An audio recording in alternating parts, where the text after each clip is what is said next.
All right, what up, Nerd Squad? Thanks for stopping back in. I got a no bullshit assessment for you today. We are talking Snake Eyes.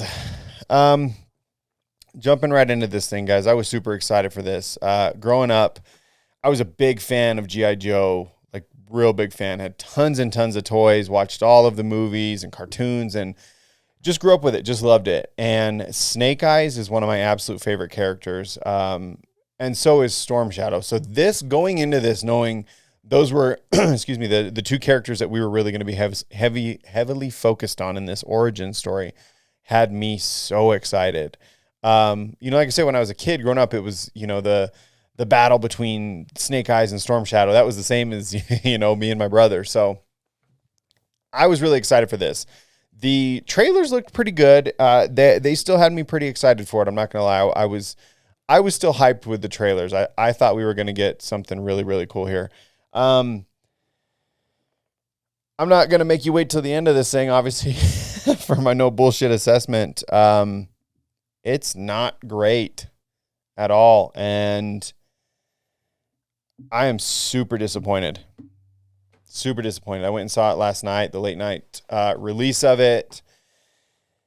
And it just was kind of boring, kind of fell flat. The story seemed kind of bland. The characters were bland. I don't know. Not what I expected. And not, obviously, and we knew this going into the trailers, that this is not like the original stuff. This is not true to G.I. Joe. Simply even just in the fact that the character of Snake Eyes is talking the whole movie. Obviously, the original character of Snake Eyes is like a guy who can't talk. He's super disfigured. He's, this white, blonde-haired, blue-eyed guy or whatever. And I'm not going to go into that, the identity politics stuff of this. I don't care that the casting didn't match true to the comics. That, for me, is not that important. For me, it's more about the story that gets told. And I don't feel like that good of a story was told here. I feel like they're going to have another movie, which they tried to set up at the end of this thing, to be able to move away from this one to get us that original Snake Eyes, that we've all come to expect and love.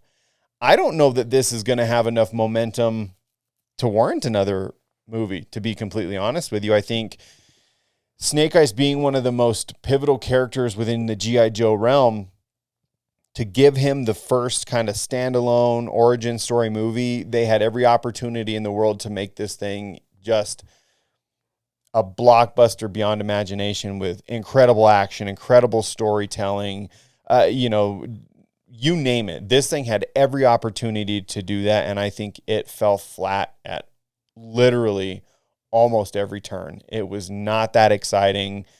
The story was basically boring. The thing that really gets me is there's such a strong cast in this movie. I will say, the Henry Golding, who plays Snake Eyes, I'm not super familiar with his stuff. I know he was in like Crazy Rich Asians, I believe it was, and some other stuff, but he's a good actor, and I think he's okay for the part. I definitely think this would have been better for him, though, and I think he's going to catch a lot of shit for this not being a good movie, but I don't think it was him. I think it was the writing, and I think it was the storytelling. And, even with some of the way that some of the cinematics were done, I think didn't hold up to help the cast. We have, and super forgive me because I'm going to butcher this name, Iko Uwais, I think is his name. He plays the hard master in this, and he's in a ton of stuff, and he is one of my absolute favorite martial artists in movies these days, and he's in the Raid movies, if you've seen those. He was in Mile 22. He was in Headshot. Just a lot of stuff. I really, really like this guy, and I'm glad that we're getting to see more of him, and I super hope we get to see a ton more. Peter Mensah, the Blind Master, this guy is fantastic, and I think even in this movie, I almost kind of wanted to see an origin stories of this guy. He is fantastic. He obviously was in Spartacus, the series that was on and stuff like that, and was kind of the gladiator trainer in that and stuff. Just fantastic. And then, Andrew Koji, who hopefully most of you have watched Warrior. If not, also jump on and check out, I'll link it at the end of this video, my no bullshits on the 2 seasons of Warrior that are out. They are making a 3rd one, but he's kind of the main character in Warrior. It's based off of some Bruce Lee stuff, and it's fantastic. It is so good. I cannot stress enough how good it is. But this guy playing Storm Shadow, man, this was fantastic. So for as much as the movie sucked, honestly, this felt more of an origin story for Storm Shadow than it did for Snake Eyes, in my opinion. I think that that Storm Shadow in this was much better. This to me was more about him than it was Snake Eyes.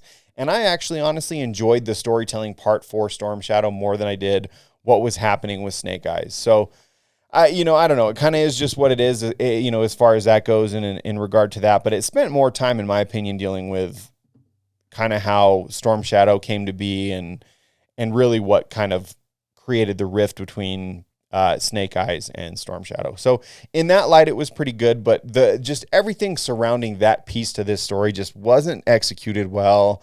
And like I said, it just wasn't that great. Now, you would think for a movie like this, you're going to see some incredible fight scenes, some hand-to-hand action, martial arts for days. And there was a lot of it in there, don't get me wrong. The problem was they did it so fast. The cameras were shaking all over the place and moving around and quick transitions and all this kind of shit. And you couldn't even see the action. It was just too fast. And it was like, I want to see the moves pulled off. I want to see, all the different, joint manipulations and moves and weapons moves and, all the different stuff. You want to be able to see it and kind of just break it down for yourself and look at it and be like, holy shit, like this is super cool. It was just so fast, like just blur, blur, blur, blur. And, you don't really know what's going on. And it ruined it for me when it came to the fight stuff. It got hard to kind of be excited knowing there was another fight scene coming up because it was going to be done the same way. And you kind of knew that. So difficult. One other thing that I think is difficult, and I didn't see this, but I watched a couple other people review this because I wanted to see if I was kind of feeling the same thing a lot of other people were, and it kind of looks like that. It seems like a lot of people are calling this a pretty big flop.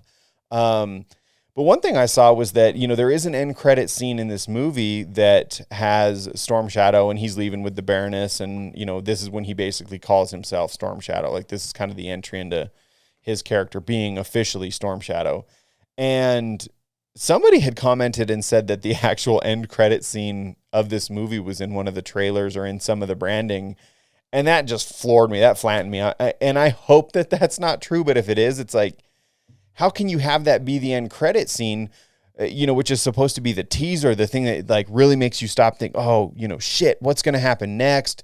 How is this going to be, moving forward, and like get you real hyped for the waiting game of the next round of whether it's another origin one. Is it going to be the Storm Shadow, type of thing moving forward or what?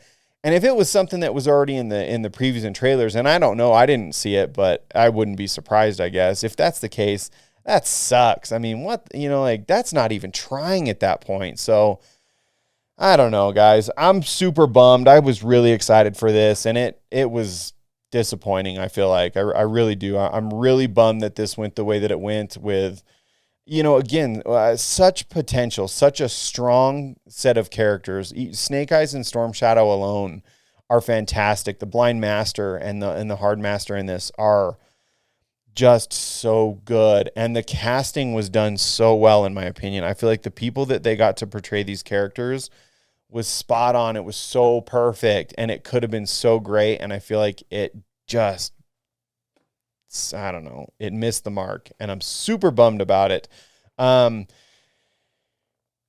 be honest, I feel like the G.I. Joe movies that had come out a handful of years ago that we got to see snippets and stuff of Snake Eyes and Storm Shadow within those, you're better off if you want to watch some pretty cool Snake Eyes and Storm Shadow action, just watching those again, to be completely honest with you. I know some of the animated stuff's also pretty cool too, as far as looking at these two characters, but yeah, I don't know. I'm disappointed. This sucked. Frustrating, but I don't know. I'm curious to see what the rest of you guys think. Let me know if you guys have seen it, if you checked it out, if you're going to check it out, and what you think and what your expectations. Did it meet your expectations, or did it kind of fall flat for you? Yeah, I don't know. Like I said, guys, for me, it missed. So kind of a bummer, but That's all I got for you today. If you guys have any comments, make sure you leave them below. Subscribe, like, do all the social media stuff. Tell your friends about the channel. Get some more fans in here, guys. I appreciate each and every one of you that takes the time to watch the videos. Hit me up on Instagram as well if you guys have anything you want to talk about, or if you have something you want me to review or do anything like that. You can shoot me a message on Instagram at Sector 7 Podcast. I appreciate you guys. And as always, guys, be safe, be good to each other. We'll see you in the next one. See you.